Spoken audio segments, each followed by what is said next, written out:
This is Bible School Radio, KDKR, Decatur, Dallas, Fort Worth, KYJC, Commerce, and KMWC, Bethany. Portions of KDKR programming do not necessarily reflect the views of this station, its management, or staff. Prudent Money with Bob Brooks is sponsored by the Prudent Money Foundation on 91.3. Well, if you are feeling financial uncertainty, what financial tools are you turning to for help? Today we're going to take a look. Stay tuned for Prudent Money.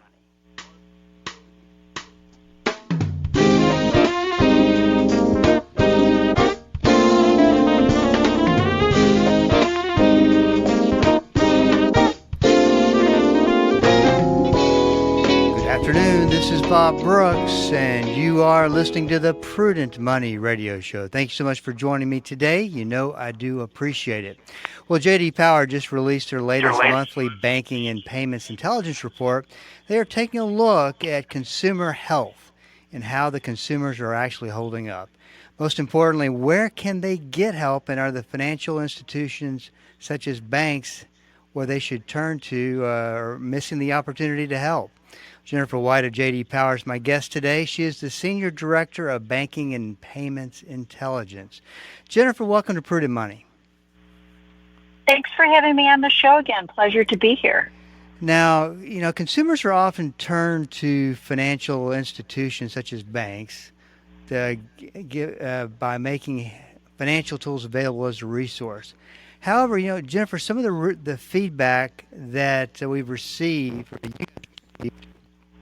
that, you know, it would suggest that the consumer is really not getting effective help. The report said the following: customers say they find these tools clunky and hard to interpret, which represents a missed opportunity for banks to provide valuable insights to the customers that need them the most. You know, it's easy to kind of check the box, make these financial tools, but it's another thing to make these tools where they're easy to understand. Do you think banks are doing everything they can to produce something that does meet the mark as far as being able to help people? I think what we're experiencing is that the range of offerings that occur from one bank to another is quite wide. And that's something we're unused to in financial services. If we think about how we deposit a check, how we withdraw money, what an ATM looks like, we're used to consistency from one institution to the next. But in the space of personal financial management tools, we have a pretty wide range of what's being offered by, you know, from one bank, maybe the smallest bank, up to the largest national bank. And as a result, it's not a consistent experience, particularly when many consumers today have accounts with, on average, at least two institutions. So the tools that might be available from their deposit account one might be very different than the tools that are available from deposit account two. And while the tools are doing a great job checking the box of helping customers see where things stand today, which is a goal in and of itself, it's a good goal to have, to show customers what is, being able to understand what it means, if you've got two different versions, that can be a bit of a challenge. So tell me this, and I think this is a struggle for anybody. I mean, it's a struggle for the things I talk about, making it understandable for people to be able to use some of the information that we talk about on the program. It's got to be understandable. What are some of the things that the banks that get it, that you would call successful in producing resources and tools? What are they doing differently? I think the primary thing they're doing differently is not just displaying what is, let's say, a balance or spending level for the month, but they're going one step further and maybe comparing that spending level to some sort of norm, even if that norm is the consumer's own spending monthly for the last 12 months. So that a consumer would be able to say, okay, wait a minute, I spent $400 this month.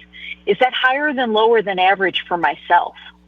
You could go one step further and say, is that higher than lower for, my cohort or something in that case? to move consumers from just understanding I spent $400 to maybe having some knowledge about whether that's good or not. Too many consumers lack the financial literacy, mainly because we haven't been taught it in many ways, but lack the financial literacy to know what good looks like. So we rushed particularly due to COVID and everybody doing everything online. Many institutions rushed to make sure that they had strong personal financial management tools out there. But for the most part, they're just showing customers what is and stopping short of talking to them about maybe what money is left over based on their behaviors that's safe to save or safe to spend. Or going one step further and showing norms. Basically telling customers, taking a look at their data and using it to provide advice or guidance as opposed to just showing the results of whatever their financial status is at the moment. What's interesting, and it makes me wonder if you take these online tools. I've always been very interested in this. You take these online tools, and of course they're being created to be a turnkey solution. But do you think, though, it is more of a situation where, as far as the technology that we're using today, it's kind of gone as far as it can go without having an actual person interpreting and helping them, the end user, to understand? Do you think that we're getting far enough along with AI, artificial intelligence, that it could actually successfully replace a person to help interpret and really teach the information? There's no doubt that AI likely has the opportunity in many industries to provide information in a way that could limit the need for human interaction. Maybe I'm Pollyanna when I have this response, but I just don't ever see that truly replacing the need for some form of personal conversation about what it means, especially when what you need to do is start first with strong goal setting. You have to know what you want to achieve before you can measure your ability to achieve that goal. And setting those goals, could AI rattle off a set of goals that's probably good to start for a 20-year-old? Maybe. I just don't know how personalized it would end up being. So the reality is that AI could be doing more, I think, in financial services. Banks know a lot about each of us. They know how we're spending our money. They know when we're spending our money. Using big data in a way that helps customers understand trends in their own behaviors so that they can make adjustments is critical. It's not a whole lot different than the Apple Watch on my wrist reminding me to stand at the last 10 minutes of every hour. There are tools out there that could be gently guiding consumers to stronger financial health. Now, go ahead. I think that's a good thing. Yeah, that's a good thing. Yes. It makes me wonder if these, you talked about spending and that sort of thing, and you talked about that, and in my opinion, the spending numbers, that's one of the toughest things to get your arms around. Am I spending too much money? Where am I spending too much money? Do you believe that online tools are to a point to where they really can help people figure that out? Oh, I do think they are. I mean, while some of the tools are clunky, and while we have the feedback that some of the tools aren't quite meeting the needs at helping customers really understand, there are tools out there that are quite robust that can help customers identify if they have multiple subscriptions, or just in general list their subscriptions. So that customers can really stop and say, where am I spending money on a regular basis that maybe I don't need to anymore? And there are tools out there that can say to a consumer, okay, so, now you're spending X percent of your monthly budget on data interactions. Maybe it's your cable provider, it's your phone service provider. And, if that's 20% of your spend, Most budgeting experts might tell you it should be 15%. There's tools out there that can do that, and that's what customers should be looking for. So do you think that the consumers are automatically thinking, hey, I'm going to go check out what my bank has? Do you think that, or do you think they stumble upon it? I wish that they were the first thing that they said is, let me go check out what my bank has. And the reason I wish it is the bank is offering it for free. Yes. So we have some data. We're just starting to collect it that's suggesting that roughly a quarter of consumers just don't track or monitor their finances at all. And that's it. Some of them are healthy consumers. Some of them maybe have a little less healthy financial status, but there's about a quarter that aren't doing it at all. Then there's about another 15% that are doing a non-digital solution, the old envelopes, or maybe they're just, tracking it in a notebook or a budget notebook or something to that effect. But everybody else is using some form of digital option. And in that case, that we're talking about more than 50% of consumers, they're tracking their finances in some way digitally. It might be a spreadsheet. I would really hope that those consumers go seek out the free tools that are available from their bank. The bank is already their most trusted provider. The bank knows the information about how they're spending their money, and most of the time, the entire service is free. Yeah, that's interesting. I wonder if that number, as you continue to do more research into to consumers and the actions they're taking, if you'll find that more than 0.25% are actually not tracking. Because it seemed like, as you look at that information, did you think it would be higher? I didn't really think it would be higher, and there's one reason. I happen to have, teenagers and young adults in my life, and they introduced me to the wonderful world of TikTok. Yes. And I'm on Finance Talk now. And when you go through the videos there's a lot of people who are pitching non-digital solutions. Yes. Or spreadsheet solutions that are made out of Google Docs. And they seem to be quite plentiful and have a following. So I think that there are a fair number who are tracking their finances. I just don't know that they know what to do as their next best step. It's interesting that you say that, because I've always felt like with all the digital resources that are out there, that people feel kind of the pressure, if you will, to use that, and it may not be a good fit. I know for myself, I'd prefer to do it on a spreadsheet, something that I've built, something that I've put together that I know fits myself and my family spending.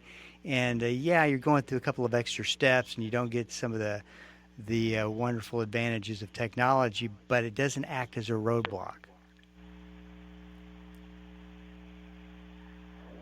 I think that when we survey consumers who aren't tracking their finances or aren't using their bank's digital tools, and we say to them, why aren't you using them? One of the most common responses isn't that it's too hard or that I don't understand it. It's that I don't want to look at my data this way because it makes me feel bad about my financial situation. Interesting. And we know that 2/3 of the population are struggling financially in some way when we measure financial health here at J.D. Power. So I think what's important is whatever tool a consumer uses, they have to view it as a means of empowerment and not as some sort of display of shame. The idea of, I can't improve the number of steps I take if I'm not tracking how many steps I'm taking in my healthcare journey, right? And the same thing really applies here. You don't know if you have extra money to save or spend or pay down debt if you aren't monitoring this type of thing. And we have to flip the switch from feeling bad about our finances or using it as a block in some way to really thinking of it as a means of empowerment.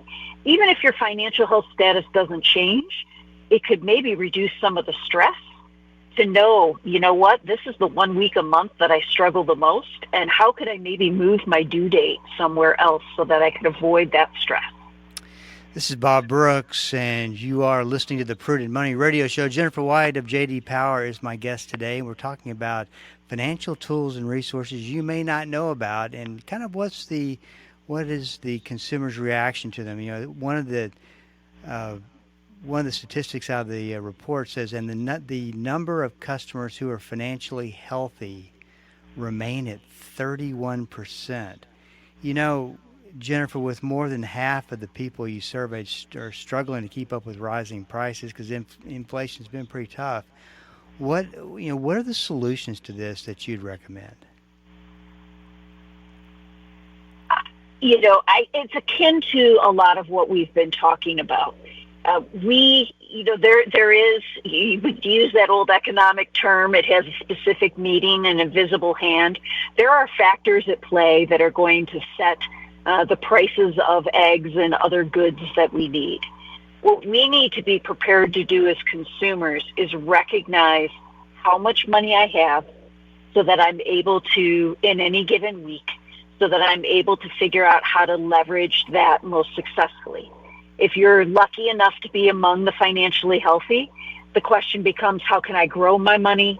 And as you struggle more, it's how can I make sure that as I'm struggling to make ends meet and maybe using credit cards as a bridge or something like that, how can I make sure that I'm not getting myself too far into debt? And the only way to do any of that is to somehow monitor your finances, whatever tool you decide to use. So our position at J.D. Power is a tool is better than no tool. A free tool is better than a paid tool. And a tool that at a minimum shows you what is what you need. But if you have and you have accounts at multiple banks and you're comparing one tool over another, one that can help you understand whether or not your position today could use some improvement and gives you some direction is going to be one that helps you grow in your empowerment over time. So are banks offering these resources to the public? In other words, offering them to non-bank customers, or are they offering them only to bank customers? And if they are, do you think they're missing the opportunity to maybe gain some new customers? Right now, for the most part, it's to their bank customers. And what's important here is that you have to have a fair amount of transaction data for it to really be beneficial. Right. And so that's the struggle. So someone like myself who plays around in the financial services industry and has multiple accounts at different banks so that I can be knowledgeable about their tools, I don't have enough transaction data in all of those places to really be able to see things well. You have to really be working with your bank partner and using those services, having deposits and withdrawals, doing mobile check deposit, having automatic bill pay, using your debit card, maybe having that same bank's credit card. The more data the bank has about you, the more they can tell you about your financial status and help you improve it. You know, one of the things you said a while ago, I just so agree with. It is a process. Whether you start off with one tool and learn a tool, and I'd add to that, don't expect to just to do everything right the first time. I mean, it's a process to get it to where you want to, and I think it comes down to habits. What would you call the most important habit for a person to really get good at, to lay the foundation? Would it be the spending and where the money's going, or would it be something else? I like to think about it in terms of spend, save, and borrow. So, I think there's three key habits. In the spend, it really is understanding where your money is going from in any given month, and compare that to a budget. The second, in terms of save, it's having some form of automatic savings set up. I don't care if it's only $5 a month. But have the ability in some way to be setting aside automatic savings is critical to feeling like you're making progress. Then within the borrow space, it's very important that each consumer understands their creditworthiness, which means understanding your current credit score. And many of the digital tools offered by banks or even your credit card provider not only show you the score, but it'll show you the components of the score and very often give you a rating saying, I'm excellent here, you're average here, and help you plan on what tactics you need to take in order to improve that creditworthiness so that, when something happens and you need to access credit, you're in a place where you're eligible to do so. And I think it's the combination of those 3 steps that really end up empowering consumers. What I find interesting is that a person could have the tools, and the resources, but still will not go and find out what kind of shape they are because they're scared. They're scared to know. As long as they're getting by, as long as they're making the minimum payment, I can check all that another day. Don't have to deal with it. What kind of message do you send to somebody that feels that way about just kind of ignoring their finances, ignoring some potential problems they have? The reasons why customers choose not to track their finances could be buried in a multitude of different roadblocks. Using financial tools that can help you at a minimum monitor your spending, provide you with a sense of empowerment so that you do not feel that every day is a surprise when it comes to your money. That's what you want to take away, is that element of surprise. The goal is predictability. And if what you're doing is moving small amounts of money or really just getting by, you want it to be predictable because with predictability lowers your stress levels. And that, to me, is the greatest reason to start along a personal financial monitoring journey. So tell me this, Jennifer, as we kind of wrap things up, how can J.D. Power actually help listeners in what you guys do? So one of the things we do as an organization is benchmark satisfaction that current bank customers have with each of their bank partners. And we publish those ratings. And so if you're saying to yourself, is there a bank out there that might be better for me? Our rankings help you take a look at which bank you might want to peek at first to become maybe a new partner for you. And then recognize that because we are the voice of the customer, our goal is always to make sure that the bank is treating you with that golden rule and that they are really taking care of you. This is Bob Brooks, and you are listening to the Prudent Money Radio Show. Thank you so much for joining me today. My special guest has been Jennifer White of J.D. Power. Jennifer, what website could they go to get more information? jdpower.com will send you to information around many of the industries that we serve, including financial services. Great. Well, Jennifer, thanks for coming on the program. Always great information and good to have you on. Great chat as always. Thank you, and hope we speak again soon. This is Bob Brooks, and you are listening to the Prudent Money Radio Show. Thank you for joining me today. And I've got a cord that is hooked up to my mic, and it keeps coming loose, and it's not working really well. So I hope that you're not hearing that. Once again, that website is www.jdpower.com. Probably could have guessed at that, but didn't want to get that wrong. They're doing some great work, and I think another thing too, that on top of the resources and services they have, you can read about some of these studies they're doing and what the takeaway is. What kind of habits can I start to develop? And it really does come down to the habits when it comes to money. If you have a question for me, please go to the website at prudentmoney.com and send it in, because we are all out of time. Till we do meet again next time. Keep the faith and have a great rest of the day.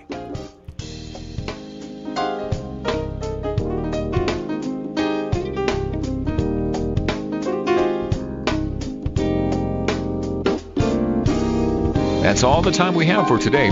Questions or comments for Bob, or to find out more great information like what you've just heard, visit www.prudentmoney.com. Be sure to join Bob Brooks again for the next edition of Prudent Money.